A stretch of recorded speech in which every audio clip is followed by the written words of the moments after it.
सद्गुरु रविदास जी महाराज कोई साधारण गुरु नहीं थे। उन्होंने जो कहा दुनिया में उसकी कोई तोड़ नहीं है। 600 साल पहले वो जो कह के गए, जो दर्शन उन्होंने दिया, विरोधियों ने उस दर्शन को दुनिया के बीच जाने नहीं दिया। अगर उनके विचार दुनिया के बीच चले जाते, क्योंकि दुनिया में व्यक्ति राज नहीं करता, विचार राज करता है, और जो विचारों से जुड़ जाता है उन्हीं का राज आ जाता है। जब तमाम तरफ राजा महाराजा राज करते थे, 600 साल पहले उन्होंने ऐसा चाहूं राज में जहां मिले सबन्नु अन्न और छोटे बड़े सब संबसे, रविदास रहे प्रसन्न। ऐसा राज जहां कोई ऊंच नीच ना हो, कोई छोटा बड़ा ना हो, कोई भेदभाव ना हो, कोई गरीबी अमीरी ना हो, किसी बहन बेटी का अपमान ना हो, किसी को खाने के लिए अन्न की, तन ढकने के लिए कपड़े की और सर ढकने के लिए छत की, पीने के लिए पानी की कोई समस्या ना हो, सब लोग मानवतावादी राज में रहे। ऐसे राज की कल्पना 600 साल पहले की। अगर ये राज की कल्पना जो लोग उस समय के सत्ता में स्थापित लोग थे कोई कर देता तो पूरी दुनिया में जय जयकार होती। लेकिन हमारे गुरुजी को और उनके विचार दर्शन को बहुत लंबे समय तक रोकने का प्रयास किया गया।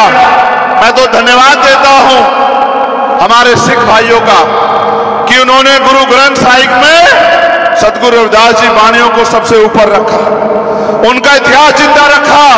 और सद्गुरु जी ने कहा मैं समाज को भी संदेश के तौर पे कह रहा हूं और बात सुनना, आपको समझ आएगी। एक बार संगत ने सद्गुरु जी ने पूछा कि गुरुजी हम इतनी मेहनत करते हैं, पसीना बहाते हैं, तमाम तरह के संघर्ष करते हैं, जमीन का सीना चीर के फसल उगाते हैं, फिर भी हम गरीब बेबस लाचार क्यों हैं? तो सद्गुरु जी ने कहा तिरुपत एक सेज सुख सूता, सपनों भयो भगा भिकारो, अशरत रात बहुत दुख पायो सोबत भई हमारो। इसका मतलब यह है कि इस देश में हमारे जो पूर्वज थे वो सुख शांति से अपने जीवन को जीते थे, राज में जीते थे। लेकिन जिसे सपने में आदमी सो जाए उसका सामान चोरी हो जाए, इस तरह बाहरी आक्रमण यहां हुआ और हमारा राजपाट हमसे छीन लिया गया।